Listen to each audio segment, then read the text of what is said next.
امروز یک موضوع جالب داریم. یک موضوع داریم که همه شما انتظار هستین. آماده باشید، میگذاریم به ویدیو.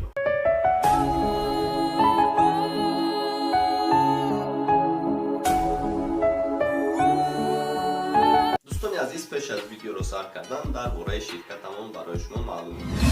برادران و خواهران گرامی، اگر شما نیاز به برآمدن از سرحد از جمله به قزاقستان و دوباره به سرحد فدراسیای روسیه درآمدن را دارید، پس شرکت ما در خدمت شما. ما در نتیجه پرسش های مشتری های این شرکت به شما توصیه میدیم که شرکت با ماشین های زمانوی دارای وای فای و نرخ جالب شما را انتظار است. و نگفته نماند که هر روزه رئیس است. رقم ها در روی اکران شما، زنگ زنید و کار خود را حل کنید. سلام علیکم برادران و خواهران گرامی قدری دور از وطن، خوش آمدید به کانال همنوا. با شما هستم علی اکبر.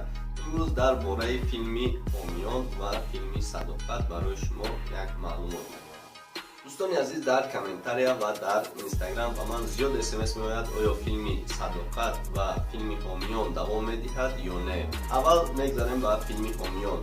فیلمی همیان بسیار ما میدونیم و اینچنین کودک و کلان و سال تا همه‌اش میدونن. درباره فیلمی همیان گپ میزنیم. اول در فیلمی همیان در نقشه های اساسی آرهان بیکلر یعنی یگیت بود و اینچنین فیلم را تمام کردن. فیلمی همیان را علاقه شما دیگر انتظار نشوید. خوش بکنم و کانال همنوا سابسکرایب کنید و در ویدیو لایک کنید. همنوا دویم فیلمی صداقت با من بسیار هم معقول بود و بسیار هم تماشا میکردم. درباره فیلمی صداقت صحبت میکنیم که با زبان ترکیش اکیپ بیر میگفتن. ما تماشا میکردیم و اینچنین در تاجیکستان نامش صداقت. در فیلم صداقت هم آرهان بیکلر بود در نقش‌های اساسی و عموما من فیلم صداقت رو با زبان ترکی تماشا نکردم. اینچنین من در ترکیه با زبان ترکی تماشا میکردم. خلاصه گپ در تاجیکستان چندم سریاش بود. یک خیلی میگن 300 سریاش، یک خیلی شما 140 نمیدونم. راست گپ در این باره یگان گپ تون گفته نمیتونم. به همین خاطر برای هواداران فیلم صداقت یک خبر ناخوش داریم که فیلم صداقت در ترکیه هم به آخر رسیده است، یعنی دیگر نمیبراید. در فیلم صداقت هم آرهان بیکلر بود در نقش‌های اساسی که با نام عارف بود. پدرش میدونم که با نام عارف بود. بسیار هم در حقیقت عارف یعنی یگیت میگیم یا اینکه نام اصلیش رو میگیم. آرهان بیکلر در حقیقت یعنی نقش‌های خوب می‌بازد و اینچنین شخصیت است که مثال حق همون در کینو بازی میکند یا اینکه پول رو میگیرد، در حقیقت هم میارزد به همون پولی که میگیرد. باز یک چند سوال دیگر است، آیا همین یگیت یعنی آرهان بیکلر در یگان فیلم های ترکی بازی میکند؟ سوال میدهم و ما در اینستاگرام در دیگر جا نه، در یگان فیلم من ندیدم تا حاضره. فقط محرم است، نمیدونم سکر یادش میگن، انا همون شخص نمیدونم بازی کرده است در یگان سریال ها. فقط میدونم که یک چند رکلام در مثال دیدمش در رکلام ها بازی کرده بیه.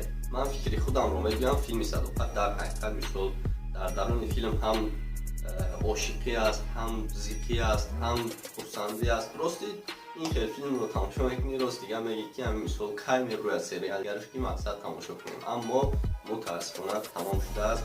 برای هوادارانشون میرسونم و گپ رو بسیار دراز نمیکنم. این خواهش شما بود، تحقیقش من خواستند و من اجرا کردم. اگر در دل شما یگان خواهش دیگر باشد با ما رسونید، در کامنتاریا نویسید یا اینکه در اینستاگرام من نویسید، حتما برای شما جواب میگردونم و اگر از دست آمد حتما برای شما پیشکش میکنم. بسیار فیلمی جالب بود و متاسفانه با آخر رسید، تمام شد، دیگر نمیبراید. زیق نشوید دوستان عزیز. فکر میکنم که این خیلی نفرهایی که بازیگرای خوب هستند مثال قدردانی میکنم، شاید در دیگر فیلم ها بازی کنند. ما انتظار میشیم و از ما خبرهای خوب رو انتظار شوید.